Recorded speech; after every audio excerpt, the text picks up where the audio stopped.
जय श्रीमन्नारायण। उत्तर अमेरिकायाम् अर्कन्सा नगरे बेण्टन्विल् क्षेत्रे स्थित श्रीरामानुजदास श्रीमन् वेणुगोपालमहोदयः भगवद्गीतायाः भाष्यं दत्तवान्। इदानीं तस्य भाष्यं संस्कृतभाषायां शृण्वन्तु। अष्टमोऽध्यायः अक्षरपरब्रह्मयोगः। षष्ठः श्लोकः। यं यं वापि स्मरन् भावं त्यजत्यन्ते कळेबरं तं तमेवैति कौन्तेय सदा तद्भावभावितः। ओम। गीताचार्यः श्रीकृष्णपरमात्मा सार्जुनम् अस्मान् सर्वान् अक्षरपरब्रह्मयोगं शिक्षयति। परमात्मा वदति, अर्जुन, मरणसमये प्रत्येकः मनुष्यः यं यं भावं स्मरन् अन्ते कलेवरं त्यजति परजन्मनि तद्भावभावितः सदा तं तमेव एति। एवं श्रीकृष्णपरमात्मा प्रयाणकाले अस्माकं स्मरणं यत् भवति तस्य प्रभावं परिणामं च अत्र स्पष्टतया वर्णयति। यतः श्रीकृष्णपरमात्मा अत्र घोषयति यत् अन्तिमकाले वयं यत् रूपं भावं वा स्मरामः तं रूपमेव परजन्मनि प्राप्नुमः इति। अतः वयम् इदानीमेव अभ्यासं कुर्मः यत् अस्माकं प्रयाणकाले उत अन्तिमसमये अस्माकं मनसि श्रीमन्नारायणस्य स्मरणमेव आगच्छेत् इति। एवम् अभ्यासं कुर्वन्तः वयं सर्वे श्रीकृष्णपरमात्मनः वचनानि अनुसरामः। यं यं वापि स्मरन् भावं त्यजत्यन्ते कलेबरं तं तमेवैति कौन्तेय सदा तद्भावभावितः। श्रीमद्भगवद्गीतायाः सारांशः, अष्टप्रतिज्ञाः च। श्रीकृष्णपरमात्मना भगवद्गीतायाः 18 अध्याये 65 श्लोकात् 70 श्लोकेषु 8 विषयाः गीतायाः सारांशरूपेण उक्ताः सन्ति।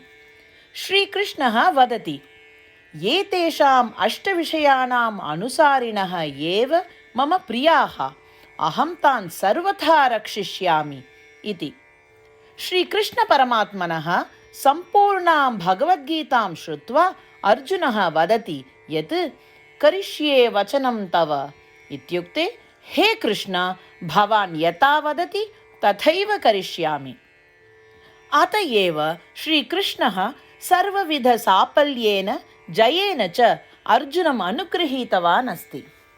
वयमपि एतान् 8 विषयान् अनुसरेम इति प्रतिज्ञां कुर्मः। अस्य वचनस्य अपेक्षया अन्य पूजा, तपः, यज्ञः किमपि नास्ति एव। एताः 8 प्रतिज्ञाः स्वमनसि हृदये च धारयन्तु। एतया प्रतिज्ञया श्रीकृष्णस्य प्रीतं मुखं वयं पश्येम। इदानीम् अस्माकम् 8 प्रतिज्ञाः। भो श्रीमन्नारायण, यथा सूचितं भवता अहं सदा भवन्तं ध्यायामि। भो श्रीमन्नारायण, यथा उपदिष्टं भवता अहं सदा भक्तो भवामि। भो श्रीमन्नारायण, भवान् यावत् तृप्तिः भवेत् तावत् भवन्तं सेविष्ये। भो श्रीमन्नारायण, मम महती विश्वासः यत् अहं भवतः भक्तोऽस्मि।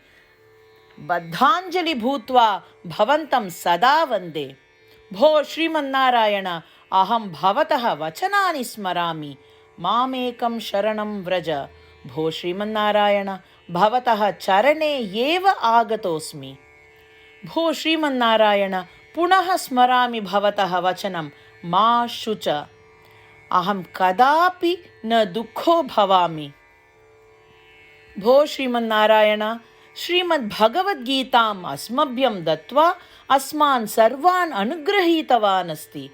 प्रतिदिनं भगवद्गीतायाः एकं श्लोकं वा शृणोमि उत वदामि इति प्रतिज्ञां करिष्ये।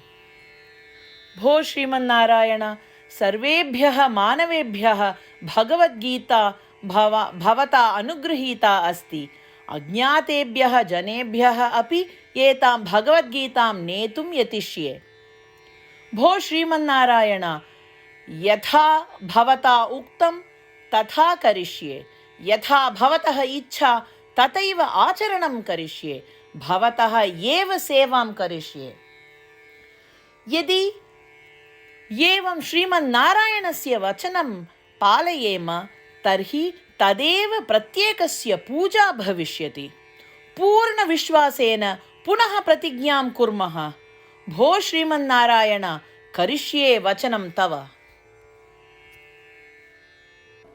यं यं वापि स्मरन् भावं त्यजत्यन्ते कळेबरं